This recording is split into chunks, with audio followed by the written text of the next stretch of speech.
right, this is recording, I think. Yes, it's March 30th, 2012. I was in a Carl's Jr. earlier today, and I heard a couple of girls talking, and one of them was expressing the same exact views, or very close to the same exact views, and she was talking Bible talk. They were both talking Bible talk. But they were expressing their views that mostly people, that the civilization of humanity doesn't walk their talk. They talk and are able to write about high ideals, but they can never make them happen. All they can do is punish people. And that's primarily what their big deal is. Our rights, our liberties are always in question. The stresses of society are killing all of us. There's 100,000 different subjects I could probably talk about. Now, you've heard me talk about Addicted to War. Interesting, I put a comment over there on Addicted to War, this magazine right here. And Frank Durrell also made a DVD which explains all of the atrocities the United States of America has committed. And the sad part is that nobody cares. Like I said in all my other videos, you care more about sex and murder and mayhem. Even the games the kids play are killing each other. And the new movie that came out called Games, where teenagers are trying to kill each other. I mean, and then they interviewed the teenagers outside the theater. Like their growing new offspring is growing to understand they're being primed to fight future wars. And what you people don't understand is that it's generally, the human race is a highway to hell, and has been the whole last 10,000 year written history. Now, I can rant and rave until I die, which, you know, I told you that I have sepsis problems, dental sepsis problems, because of the stress your society caused on me and others who grind their teeth. There are no free dental clinics. There is no socialized medicine. I'm a presidential candidate, but nobody cares. I mean, sure, there's 300 or more others running, but, you know, they want you to run all over the country, and I ran all over the country with my twin in 1984. I was a very young age at that time. And he was in his mid-30s. As a matter of fact, if they had paid attention to him, he would have been the youngest president elected in this century, outdoing even what John F. Kennedy, the claim that John F. Kennedy did, which when they said he was the youngest president elected in the 20th century. But, you know, I'm pretty much talked out. What's there more to talk about? You people don't care. There isn't a philanthropist or anybody out there who's heard any of my videos, who has lots of money, who loves America, loves the American flag, and probably sleeps with it every night, and hasn't heard me, and hasn't occurred to them that it's better to just pay this person and get them out of this country, because people that hate this country build hatred for their New World Order project, whatever it is. I don't care. I don't care about listening to the thousands of different interpretations of what the New World Order is doing or what they're going to do, or, you know. I told you in my last video, I performed a mind over matter experiment. This is why I have had nothing but bad luck. At the highest level of super secret documentation, there are only two reasons why I was either made to think I was going to make that plane crash just by looking at it from Woodland Hills Park, or I really was doing it. Now, there's two problems with this scenario that I've revealed to everybody. And I know that by revealing it, everybody's going to say, oh, you're wacko, and nobody has mind over matter. Uri Geller tried to really con everybody into believing he could bend spoons with his mind. But what if there was someone who had the power of mind over matter? What if in the DNA somewhere Some of us have the capability to do things or manifest things that are not explainable. Not in this life or any other life. So, to make a long story short, let's talk about this. If the government, in fact, was watching me, or us, me and my twin and myself, then they would have to know when we're going to leave the house, when we were going to be at a certain place at a certain time. If that private aircraft was flying at that time, and it was about dusk, and believe me, there was no mistaking it. No, I was not imagining what I was doing. That was not a figment of my imagination. That was not a hallucination. I don't take drugs, I don't drink, I don't smoke. That plane took a nosedive. Its engine conked out, and it took a nosedive. The first dive, I kept looking at it real hard, and it continued to dive. It lost a few hundred feet. I realized how serious this was, and I stopped thinking that. And the plane motor turned back on and pulled itself out of the dive, small dive that it was in, and went back flat. Now, there is a pilot training, when people are training to be pilots, training to fly, there is a test that your instructor will have you go through, which is non-powered flight and how to pull out of it.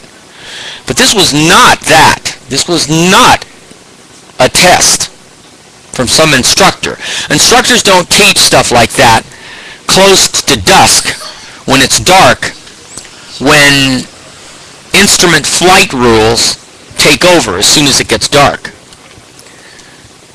Now, I've flown planes before, so I know, okay?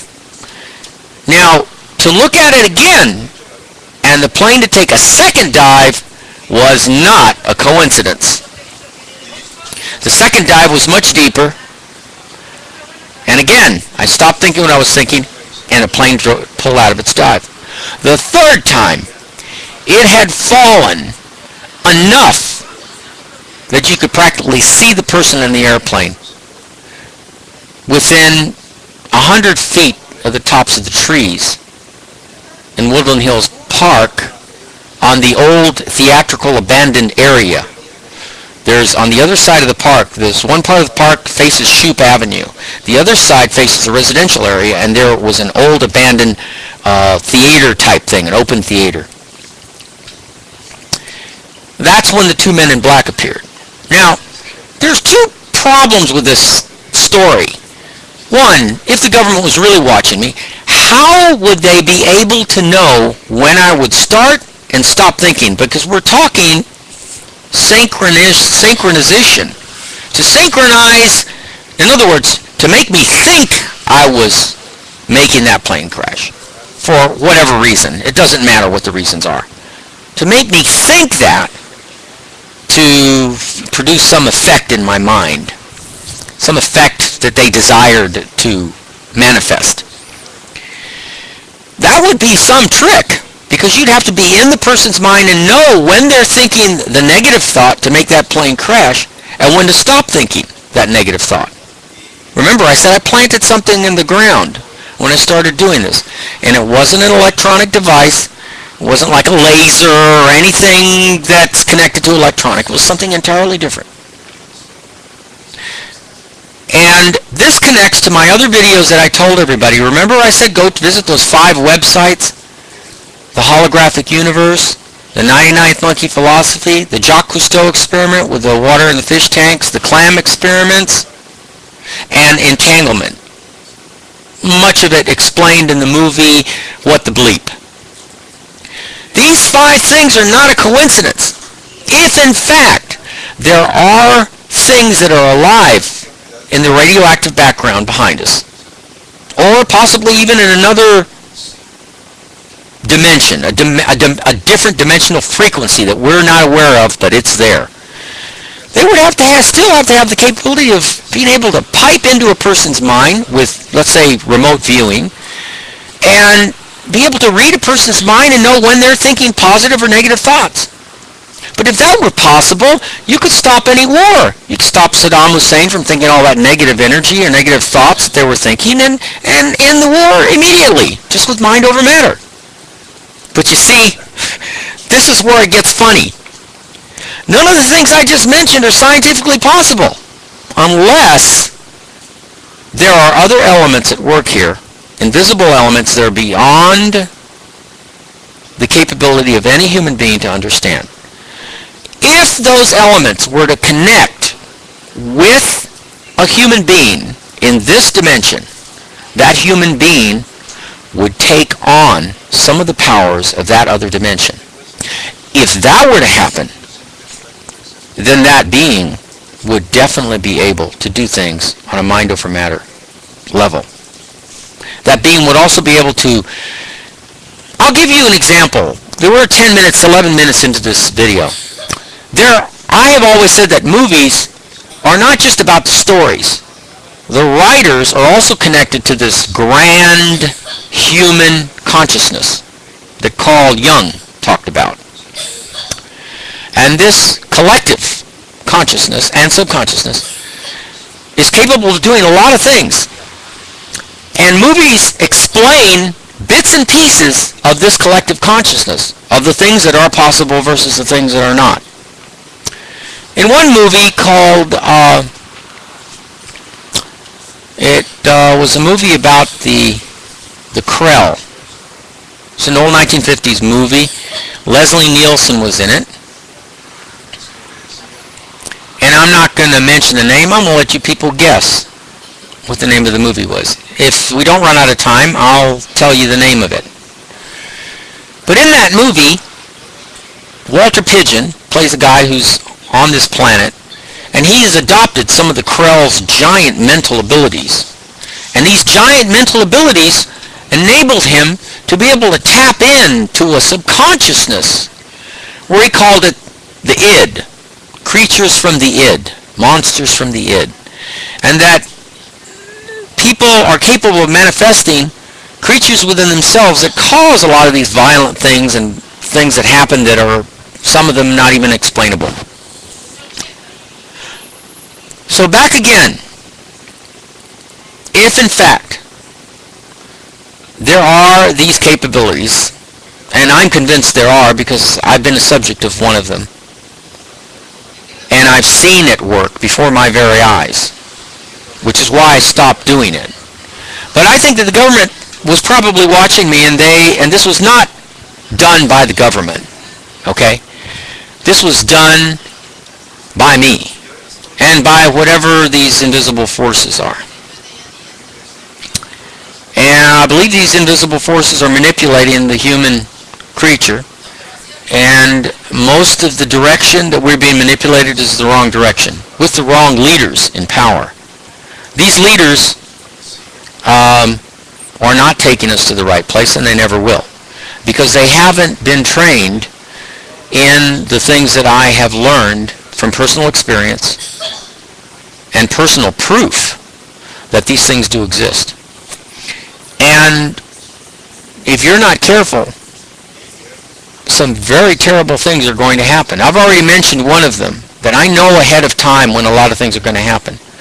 I knew about those 2 earthquakes before they were going to happen. I knew about the earthquake in Washington, D.C. Remember I said about the Masonic marks on my presidential application form? That's what those marks are.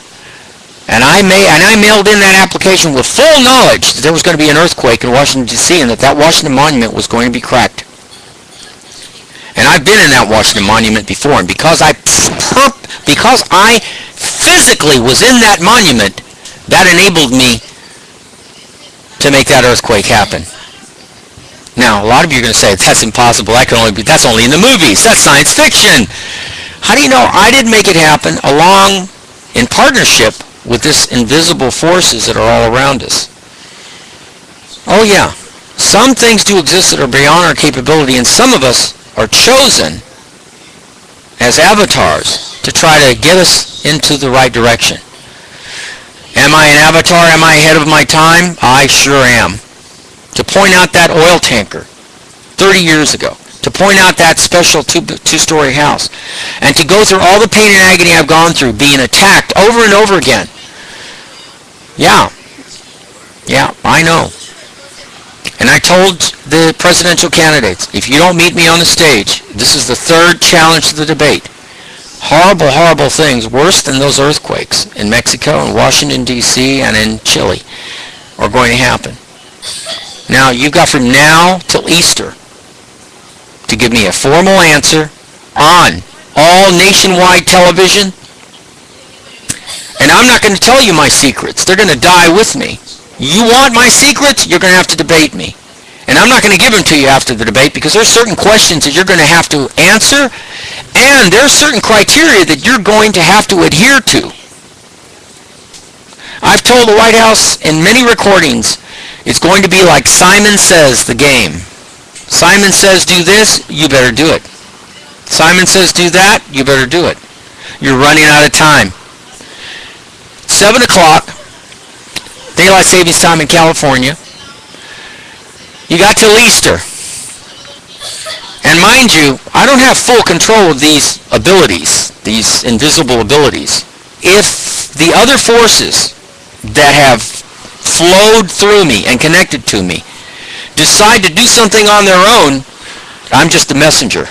I'm telling you right now, worse than the terrorist act of 9/11, worse than all of that. Remember, you people are addicted to war. You're addicted to money. You know how much Addicted to War on YouTube, if you put that in there, you know how much their cartoon views were? 15,000 views. You know how many views mine have been? And I've been ranting and raving about all this crappy stuff that you people are full of at the state, federal, and local level. 3 years. And only a little more than 6,000 people. So Addicted to War has outdone me a little more than double the amount of people have looked at that. But I do a nude model. Ooh, man, boom, 10,000 views in the first week. Not 10,000, excuse me, 10 million views within the first week. I'm not the one with the problem.